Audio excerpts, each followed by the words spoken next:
Ողջույն բոլորին, սկսում ենք հերթական վլոգը եւ քանի որ Խորենը բերել էր անձեռոցիկները, որոշեցի ցույց տամ, թե որոնք եմ օգտագործում, որովհետեւ ինձ հետևող շատ մայրեր կան, նորաթուխ մայրիկներ, որոնք դեռ չեն ծննդաբերել եւ իրենց հետաքրքրում է այս կամ այն ապրանքը, որ ես օգտագործում եմ։ Այս դեպքում թաց անձեռոցիկները, որը մենք առնում ենք Pufis-ից, հիվանդանոցում են դեռ, սա իմ հետ տարել ու շատ գոհ եմ եւ նրանից, որ երեխայի մաշկը չի ռազդրաժացնում եւ չի այսպես քերում եւ հոտից եմ գոհ, շատ հաճելի, անուշ բույր ունի ինքը 0+ է։ Ու հետարքին են, որ հիվանդանոցում զարմացա, որ բուժքույրերից մեկը երեխայի շրթունքները անգամ մաքրեց, ասեցի, բայց կարելի է, ասեց, 0+ է։ Ճիշտն ասած, ես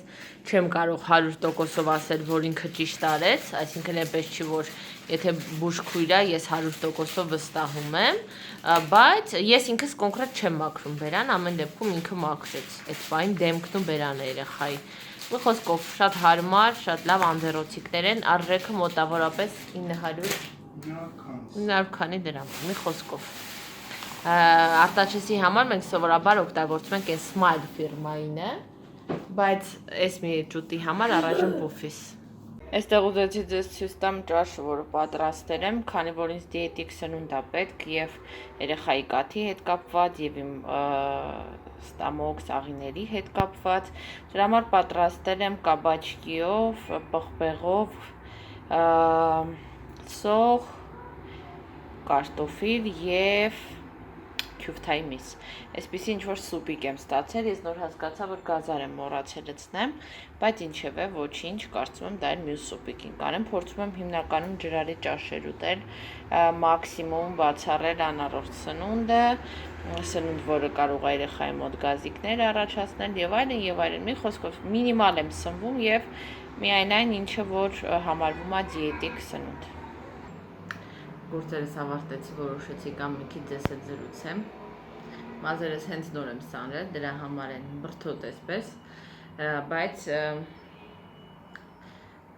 որակային առումով զգում եմ դրական տեղաշարժ, իհարկե դա շատ ժամանակավոր է, որովհետև շուտով իր որակը պիտի ընկնի, շուտով մազաթափություն պիտի սկսի, ես դա գիտակցում եմ, դրան այսպես ասած հոգեպես պատրաստվում եմ։ Մի խոսքով, քիչ առաջ ճուտիկին լողացրեցինք, փորձում ենք դա անել կեսօրից ոչ ուշ, ամենաարևոտ օրվա հատվածն ենք ընտրում։ Գալիս եմ քաղցրս։ Հիմա Խորենը քիչ հետո պիտի գնա սոցապ հարցերով միանավակ նպաստ են տալիս դե երեխաներին ծնվելուց հետո այդ դիմումը պիտի գրի։ Իսկ իմ դեմքին երբ որ նայում եք, ինձ թվում է դուք տեսնում եք, որ Աննայի մոտ սկսվել է իր կողմից անչափ սիրելի եւ սպասված ծաղկազարդ շրջանը։ Եվ ես վերջնականապես համոզվեցի նրանում, որ իմ դեմքի դուրստվածությունները ես կասկածում էի աղիքային ֆոնի հետ կապված եւ հորմոնալ։ Ես վերջնականապես համոզվեցի, որ այդ ամեն ինչը ինձ մոտ հորմոնալ բնույթ է կրում, որովհետև հենց երեխան ծնվեց, հորմոնալ ֆոնը փոխվեց, ինքը նորից սկսեց այսպես ակտիվ կերպով դուրս գալ, բայց ինչևէ, դա կարևոր չի այս պահին իմ համար այդքան, շրթունքներս եմ որ ասեցի խայտարակ ճաքած վիճակեր, ինձ այդ կորեական, ինչ էին ասում դրան, դիմակ ասեմ շուրթերը, լավ եկեք, այդ կորեական դիմակը շատ օգնեց, 2-3 օր եմ կսել, հիմա էլ եմ կսել։ Գիշերն եմ քնից առաջ կսում հիմնականում, բայց մեկ եթե գիշերը մոռանում եմ, ցերեկն եմ կսում։ Քանի օր ինչ կսում եմ, արդեն գրեթե ամբողջությամբ անցակացրել այդ ճաքած պահերը։ Նրանք քաղցրես, ասա։ Պապայի տելեֆոնն է ուզում։ Որը ինչ որ մուլտհերոս է տեսել, ասում է խաղալիքը գնի դրա, բայց դե իհարկե իրան թվում է, որ ինչ խաղալիք ուզի, խանութում հեշտ կարող ես գտնել, բայց իրականում բարձրավոր այդպես չի։ Ստոպ տվեցի, որպեսզի գնամ տեսնեմ ինչ է կատարվում, հայր որդի պատերազմական վիճակ էր։ Արտաշեսը միշտ գիտի, երբ ընդհատի, երբ որ ասենք ես կամ Խորենը ինչ-որ մի բանով զբաղված ենք, ինքը այդ ժամանակ իր բոլոր պահանջմունքները հիշում է, ջուր կլինի, ուտել կլինի, զուգարան կլինի, խաղալ կլինի, ամեն ինչ այդ պահին սկսում է ուզել։ Մի խոսքով, ուզում եմ մի քիչ ես հետ խոսեմ, այս օրերին որ գլուխս լրիվ ուրիշ կողմ է, շատ դժվար է վլոգի նյութ նկարել, այսինքն շատ դժվար է ինչ-որ բան գտնել նկարել, որովհետև ինչ-որ եսի մինչերով զբաղվելու տրամադրություն չկա, հիմնականում այսպես օրս անցնում է, մեծամասամբ այսպես արթնանում եմ, առաջին բանը, որ աչքերից բացելուց հետո անում եմ, այդ լուրեր նայելն է։ Նայում եմ, տեսնում եմ սահմանի վիճակը ոնց է, տեսնում եմ ինչ նորություններ կան, մեկնաբաններին եմ լսում, թե ինչ կարծիքներ ունեն իրավիճակի հետ կապված, մի խոսքով սահմանի հետ կապված տարբեր վիդեոներ, հետո զգում եմ, որ այդ վիդեոներից հետո տրամադրությունս ընկավ, որ մի տեսակ ընկճվեցի, դեպրեսիա եւ այլն, հետո փորձում եմ ինչ-որ առօրյա մի քանի գործեր անել, ինձ ցրել, խոհանոց, երեխայի հետ կապված հարցեր, հետո արտանում են Խորենն ու Արտաշեսը ու պիտի լողացնենք արդեն ջուդոին։ Լողացնում ենք, վերջացնում ենք, նորից եմ լուրերին անցնում, մի հատ նայում եմ, տեսնեմ թարմ լուրեր կան, չկան, ինչ նորություններ կան, հետո արդեն հաց ուտել, հաց սարքել, մի քանի այսպիսի գործեր ու արդեն գալիս է երեկոյան նորից լուրեր, չգիտեմ, մի խոսքով, բնական անհանգիստ վիճակ կա եւ անհանգիստ ես բոլոր զինվորների համար, բացի այդ իմ քրոջ տղան էլ է հիմա Ղարաբաղում ծառայում է, պարզա որ բոլորի համար անհանգիստ ես, ոնց են, ինչ են, խաղաղ չի, ինչ են արել այդ այլանդակները նոր, ինչ չեն արել, մի խոսքով պարզա անդադար վախի տագնապի մեջ ենք, չի կարող Հայաստանում ապրող եւ ինչու միայն Հայաստանում, չի կարող հայը չանհանգստանալ կամ չմտահոգվել այս իրավիճակի հետ կապված։ Այն որ այս օրերին մենք բոլորս մի տուն, մի ընտանիք ոնց որ լինենք։ Բալես կգնաս չխանգարես մաման խոսի կգա հեսա։ Ու երեք երբ որ այս վիդեոն գցեցի, մի քանի կոմենտ իհարկե պատահեցի, մի քանի խելոքներ, ովքեր իրենց համարում են գերհայրենասեր ու իրենց միշտ թվում է, որ իրենք քեզնից հայրենասեր են, ինձ սկսեցին մեղադրել, քննադատել, որ ես նստած ուրախանում եմ, հրճվում եմ իմ կոսմետիկայով, թեպետ այդպիսի բան կադրում դուք եք տեսած, որ հրճվել, ուրախանալ, թռվռալ չկար, ես պարզապես ցույց էի տալիս, փորձում էի վլոգ նկարեմ, որ ինչ-որ մի ձև, չգիտեմ, գցեմ, դուք էլ նայեք ցրվեք, ես էլ ինչ-որ կտրվեմ իմ այդ առօրյա բանից, բայց իհարկե ես գցելուց առաջ գիտեի, որ միշտ լինելու է մի քանի հոգի, ովքեր մեղադրում են քեզ, որ դու այսպես ես, այնպես ես, ու այն դեպքում, որ իրականում դու վստահաբար իրենց հետ շատ ավելի շատ մտահոգ ես, շատ ավելի բանով ես օգնում զինվորին, երկրիդ, ուղղակի չես դնում հայտարարում, ես ես արեցի, ես են արեցի, ես ես ինչ արեցի զինվորի համար, ես են ինչ արեցի, ես չեմ սիրում նման բաներ անել, եթե օգնում ես ի սրտե ինչ-որ մի բանով, ինչ-որ մի լումա ես ներդնում, դա չի նշանակում պիտի դնես, բարձրաձայնես, ես ես արեցի զինվորի համար, քույրս ես արեց զինվորի համար, այս մի բարեկամս ես արեց զինվորի, մենք բոլորս ենք պարտավոր, զինվորը սահմանին մեզ է պահում, իր կյանքի, իր թիկունքի գնով, մենք էլ պարտավոր ենք, մենք ոչ թե ինչ-որ սվերխիստեստնի մի բան ենք անում, որ դի դնենք հրապարակենք, ես արեցինք, չէ, մենք բոլորս ենք պարտավոր, ով ինչով կարող է, այն որ մի հատ պեչենի կարող ես, մի հատ պեչենի գցի զինվորի արկի մեջ, մի հատ դեղորայք ես կարող դեղորայք գցի, մի հատ սթորի ես կարող անել, մի հատ սթորի արա, այսինքն ամեն բուջուրիկ բանով մենք բոլորս կարող ենք ինչ-որ մի ձև մեզնից հասածը անել զինվորի կողքին, զինվորի թիկունքին կանգնելու համար, ու ես ուղղակի չեմ ուզում իջնեմ, հավասարվեմ այն մարդկանց մակարդակին, ովքեր իրենց դնում են գերհայրենասերի տեղ ու սկսում են քեզ վիրավորել, դա իմաստ ես չեմ տեսնում։ Ես իմ խղճի առաջ հանգիստ եմ, ես գիտեմ ես ինչ ապրումներ եմ ունենում զինվորի համար, ես գիտեմ ինչքան եմ արտասվում, ես գիտեմ ինչքան եմ տառապում, ես այդ ամեն ինչը գիտեմ, ես ապացուցելու ոչինչ չունեմ, ես չեմ ուզում դնեմ իր հետ հավասար կռիվ տամ, ասեմ, գիտես դու սխալ ես, ես հայրենիքս սիրում եմ, այս վիդեոն չի նշանակում, որ ես այդ վիճակի մեջ չեմ, ես ուրիշ միտեղ, ոնց կարող եմ ես ապրել այս ամեն ինչի մեջ, իմ կողքը կատարվի այդ ամեն ինչը, ու ես այսպես այդ ինձ չի վերաբերվում, ես երջանիկ եմ, դա անհնար է, այդ թուրը կախված է յուրաքանչյուր հայի գլխին, մենք բոլորս վտանգի տակ ենք և մենք չենք կարող անմասն մնալ դրանից, դրա համար ուղղակի փորձում եմ անտեսել բանի տեղ չդնել, գիտակցելով, որ միշտ լինելու են նման խելոք կեղծ հայրենապաշտներ, որոնք սիրում են դիմացինի ցավը կասկածի տակ դնել։ Ես ու Արտաշեսս նստած խաղում ենք։ Խորենը գնաց, դեռ չի դուրս եկել, դուրս է գալիս արդեն այդ հարցերով սոցապի։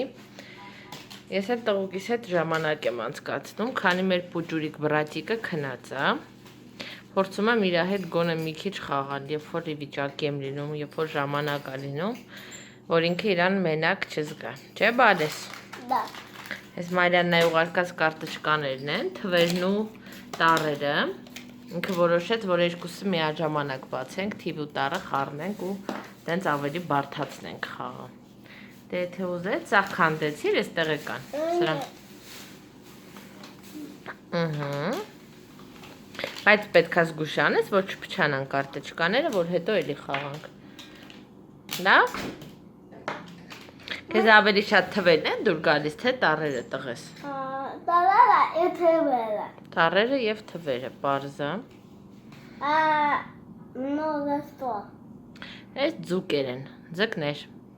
Դեկներ։ Ահա։ Անազդրի կաչոնկա։ Երկու հատ է կատուն, ուրա։ Մեկը գիտեմ, կա կատու մի հատ, բայց երկրորդ ուրա։ Ավալա, մի դու գովաշլեկա, так где она? Գազարագույն եւ մյուսը ինչ գույնն է, հրարի մանգան գտնենք։ Կարծեմ մյուսը մոխրագույնն է։ Ահա, լավ է հիշում ես։ Բայց այդտեղ չգիտես, բալես, սխալ ես կկպցնում։ Նոդրի կաչոնկա։ Հա, երկու հատ են, բայց իրանք ամեն մեկը ուրիշ բանի հետ պետք է անել։ Սա թվի հետ, սա տառի հետ։ Հեսա մենք կգտնենք ու կխաղանք միասին։ Լավ քաղցրես։ Мама, две кости красивые. Я бы хотела двух кошек. Հա, И быка. Արտաշեսը շատ է ուզում ունենա ընտանի կենդանի ինչ-որ։ Я хочу быка. Միջայլոց մեր ձկների պատմությունը եկեք ձեզ պատմեմ, հիմա թեքեմին վրա եւ պատմեմ։ Եկեք պատմեմ ձկների պատմությունը, թե ոնց ավարտվեց ձկների ճակատագիրը։ Քանի որ մենք պիտի գնայինք հիվանդանոց, նշանակում է ձկները 4 օրով պիտի մնան տանը, ու այդքան էլ հարմար չէր ինչ-որ մեկի տուն իրան տեղափոխելը։ Որոշեցինք Խորենի հետ միասին, նախ ասեմ, որ մինչև այդ երկու ձուկ սատկել էր, այն պուջուր գուպիները։ Упаковывать упал. Հա, ես կվտամ հեսա։ Գուպիներից երկուսը սատկել էին, չգիտեմ ինչու։ Պիտուշոկները չէին կերել, իրանք սատկել էին։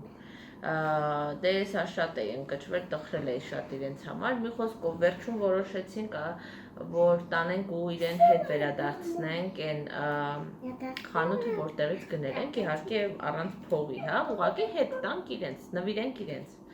Որովհետև դա միակ ճիշտ տարբերակը կլիներ այն առումով, որ ամենահոգատար վերաբերմունքը, ամենաճիշտ խնամքը ձկների հանդեպ կունենային հենց խանութում, քանի որ իրենք սովոր են խնամել, պահել ձկներին։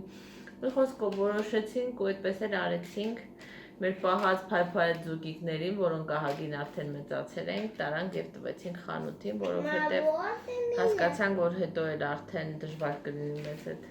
իրենց խնամել ու շատ լինել, միգուցե մեր անուշադրության պատճառով իրենք տուժեին, դրա համար ամենաճիշտ որոշումը դա տանել ու վերադարձնել խանութին։ Խանութը իհարկե ընդունել է։ Հա, արդեն խաղում ենք, հեսա մաման անջատում է ու խաղա։ Մի խոսքով այդ են մեր ձուկիկները։ Տարանք ու տվեցինք, ճիշտ է մի քիչ սրտից դարձ եղավ, բայց մենք կառնենք քեզ պիտոմից, ես Արտաշեսին չգիտեմ ինչքանով խոստումս կպահեմ, բայց ուզում եմ բույկա ինքը ուզում, ինքը ցուլ է ուզում տանը պահի, բայց ես մտածում եմ գուցե նապաստակ հետագայում, հա, մի քիչ որ ինքը արդեն կավանենք ուջուրիկ դեկորատիվ նապաստակներ եմ վաճառում, հենց որպես նվեր։ Ռոզլին բիկա ուզում, լավ, տեսնենք բալիս, տեսնենք, եթե վերջտուրում ես թույլ տա ցուլ պահենք, ցուլ կպահենք։ Ես հիմա խաղամ իր հետ, որտեղ խոստացել եմ, իսկ ձեր հետ կապի մեջ դուրս կգամ դեռ։ Պատմում է ինձ, որ մենք պետք է դառնանք սիշիկներ, որպեսզի գտնենք ցուլին։ Հա, այս Արտաշեսի նոր սպորտիվ կանա, առել ենք, որպեսզի տնային մի բան ունենա։ Այստեղ մենք Հավաքեցինք արդեն ամեն ինչ։ Да, но мы не нашли быка. Нам он остался там. Բույկը ստեղ է, բալես, պրոստը երկկողմանի են, ամեն կարտեչկայի վրա երկու կողմում տար կա։ Երևի հակառակ կողմում է մնացել ցուլը, ոչինչ, մենք կգտնենք։ Нет. Вот так, а тут нет. Բայց մենք չենք նայել բոլորը, կարողակա չենք տեսել։ Нет, тут нету. Լավ։ Нам нужно где-то по-другому найти. Может, он в комнате. Չգիտեմ, գնանք տեսնենք։ Смотри, дыро. Դա բանն է, գրպանն է, բալես։ Առել ենք ու գրպանը պարզվելա ծակա, պիտի մաման կարի։ Мама. Կկարեմ, ինքը տենց խասյաթ ունի, բնավորության գիծ ունի, Но. իդեալական է սիրում ամեն ինչ, ես էլ եմ այդպեսին եղել։ Да нет, никто не должен, я никому не покажу, что в моей кармане дыра. Բայց դու արդեն բոլորին ցույց տվեցիր, որ քո գրպանը ծակա։ Да нет. Да нет, я остальным не покажу. Хорошо։ И моим ребятам. Լավ, ցույց մի տուր։ Բայց եթե դու մի քիչ տենց քչփորես, այդ ծակը կմեծանա։ Մամայի գործն է կդժվարանա։ Միշտ չեմ սիրել, որ նոր շոր ես գնում, նոր ապրանք ես գնում ու փչացած է լինում ինչ որ բան։ Пластики не смешно. Да не смешно. Վալա, չեմ ծիծաղում, իրավունք չունեմ ժպտամ։ Куда нету дыры? Դե էլ մի քիչ փորի։ Зачем? Որովհետև կմեծանա անցքը։ Аска Անցքը դա դռան է։ дыра. Ну. Да мне нравится сунуть руки в карман. Կարմանների մեջ դիր, բայց անցքը մի մեծացրու, լավ։ Գրպաններդ եթե ուզում ես դնես դիր։ А вот так можно? Մի քանի օր որ հիվանդանոցում էի անցկացրել, Արտաշեսից տեսա այնքան մեծացել էր աչքիս ինքը։ Պատրաստում էի լվացքը ցել, ասեցի ձեզ ցույց տամ, այս